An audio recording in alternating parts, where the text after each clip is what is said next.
it's Nicole Wilkins with FitnessRx for Women. This is the Fit Life question and answer segment. I took your questions from Facebook. I took 6 actually, and I'm going to answer them for you tonight. The first one I have is, what do you do when you have made every effort to eat clean and bust your bum in the gym and you have hit a plateau that just won't go away? Do you just ride it out, or do you change up your diet at all?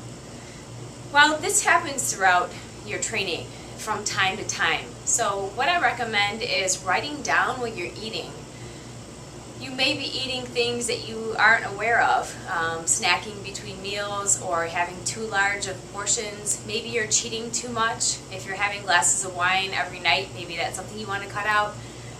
Look at how much cardio you're doing. You could try bumping up your cardio or adding a few high-intensity interval training sessions to kind of speed things up a little bit.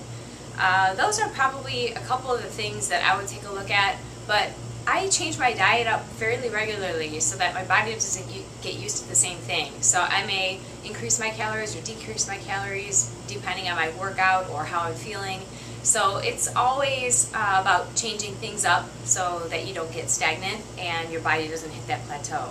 So when you say eating clean, I would try writing things down. Maybe you are eating something that you didn't realize. The next question I have is, what is your take on high intensity interval training, also known as HIIT?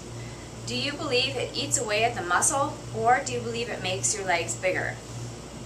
Well, I actually am a firm believer in high intensity interval training. I think it's a great way to burn fat in a short period of time. It is actually good for people who are trying to maintain muscle or build. I mean, you can still build leg muscle if you want, if you're doing high intensity interval training. I mean, take a look at a sprinter's body. They have fantastic muscle in their quads. I do believe it can take away and wear down your muscle if you do too much of it. So I only recommend doing maybe 2 or 3 days a week. If you're doing it every single day, yes, you can run the risk of injury and you can prevent gaining muscle. So it should be all out to the point where you can't go anymore, and that would be a high intensity interval. The next question is, what can you do at a restaurant and still eat clean? Well, at a restaurant, be specific. So tell your waiter or waitress that you don't want butter, you don't want oil, you don't want seasonings. If you're ordering a salad, make sure you watch the amount of bacon and cheese and dressing you use, because I mean, if you get a loaded salad, even though it's salad, it can still be as many calories as a burger. Try to get steamed veggies instead of veggies with a ton of butter, and be specific. You know, say I don't want any butter.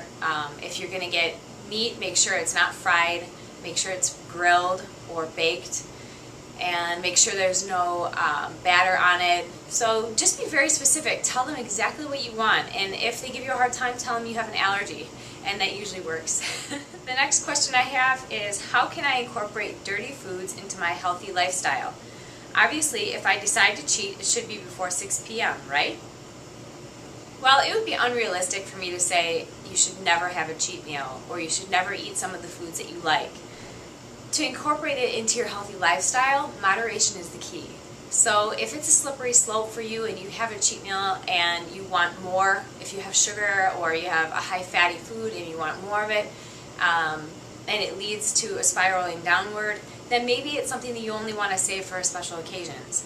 Now, there are other people who can get away with having a treat maybe 2 times a week, maybe more. Maybe it's a piece of chocolate each day. By something so small, you can still live a very healthy lifestyle. So moderation is the key. Don't go every night and have a huge pizza and a Cold Stone Creamery and expect that you're going to keep those abs and keep your body tight. It just isn't really going to happen. Unless, of course, you're genetically blessed. The next question I have is, when I eat high protein, I get so constipated. I can go several days, sometimes up to 5, without a natural BM. Is there anything I can do? Well, yes, there's a few things you can do. This isn't uncommon for people who have bumped up their protein significantly from not eating very much to begin with. Some things you can do is make sure that you're not eating too much protein. You really don't need more than 1 gram to 1.25 grams per pound of body weight. if you go any more than 1.5 grams per pound, you're really taking in a little bit too much. Make sure you're drinking enough water. So I recommend drinking at least 1 gallon of water a day. And increase your fibrous veggies, so your green vegetables will help kind of push those through. If you're not taking a digestive enzyme, that's something that you may want to consider taking as well. But making sure that you watch your portion sizes, so don't have a whole large portion of protein at every single meal. You want to have 4 to 5 ounces of protein at a time. So yeah, make sure you're not eating too much of it, and make sure you're drinking your water. Those will definitely help. The next question I have is, when you're away from home, if you don't have your meal with you, is it better to skip the meal or eat something decent? I always make sure that I have at least something decent. It's much better than skipping a meal, because if you wait too long, the chances of you having something not so good for you would be a lot higher than if you were to have something that's decent instead. So I always carry almonds with me. If I know I'm going to be gone, I might bring a protein bar, or I'll bring protein powder in a bag and just put it in a water bottle. So it's important to be prepared. If you know you're going to be gone somewhere where you can't have a sit-down meal, having that snack will keep you satisfied until you have time to eat your next meal. So hopefully those helped. I had a lot of great questions. It was very difficult for me to pick this week. So until next week, I'll answer more. Keep asking your questions on Facebook, and keep living the fit life.